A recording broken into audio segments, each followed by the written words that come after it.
Bonjour! Aujourd'hui, la fameuse séance de VMA au programme.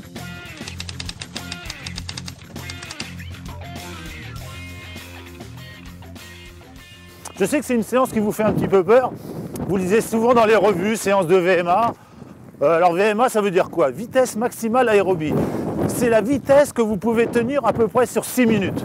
Par exemple, si vous avez fait 1 km 400 en 6 minutes, vous multipliez par 10. 10 fois 6 minutes, ça fait 60 minutes, 1 heure.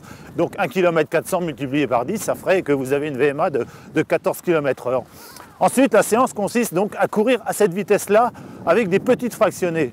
Aujourd'hui, par exemple, je vais faire 15 fois 200 mètres à ma vitesse de VMA. Donc je vais faire des 200 mètres en 32-33 secondes. Je vais récupérer 100 mètres trottinés, donc ma récupération sera semi-complète. Et voilà, donc je serai toujours haut cardiaquement, à 90-100% de mes fréquences cardiaques maximales. Le but donc c'est une adaptation cardio-pulmonaire et ça va améliorer ma vitesse de course. N'oubliez pas que le marathon, vous courez à peu près à 80% de cette VMA.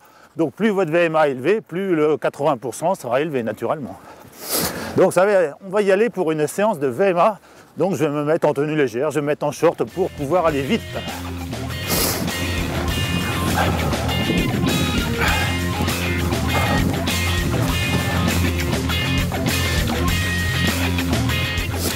Il y a quand même un petit peu de stress parce que c'est une séance peut-être une des plus difficiles avec la séance en côte.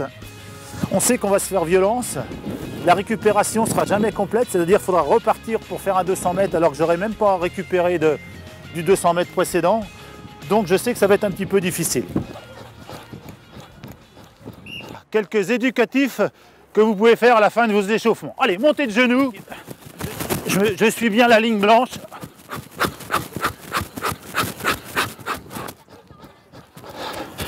On a fait le cycle avant. On va faire le cycle arrière. Hop, hop, hop. Allez, je griffe le sol.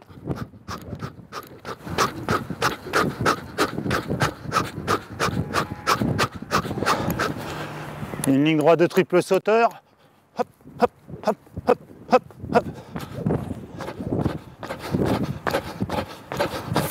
Voilà, je vais me fixer mon petit repère pour mes 200 mètres. Un beau maillot jaune et ma boisson Hydrixir que je vais boire entre chaque fraction. Et je vais démarrer pour mon premier 200 mètres.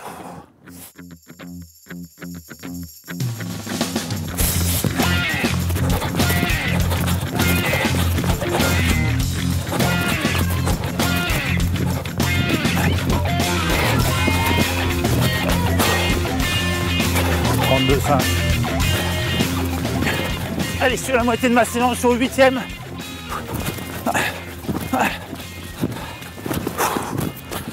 31,5. Allez, je suis à la moitié de ma séance. Un petit coup d'élixir. Allez, 100 mètres trottinés, je repars pour la deuxième moitié.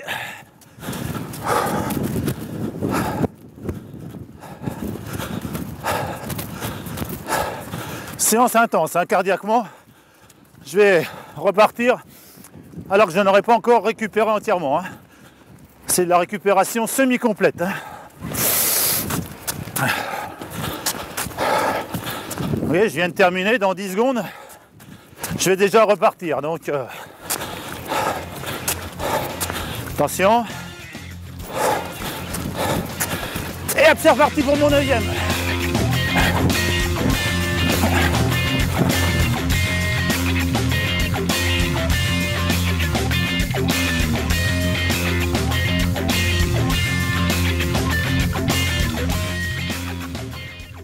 Et ben voilà pour cette séance de VMA. J'aime rhabiller un tout petit peu, un retour au calme de 10 minutes, comme après chaque séance, comme on l'a vu sur les séances précédentes. Allez, on va boire un petit peu, Hydrixir.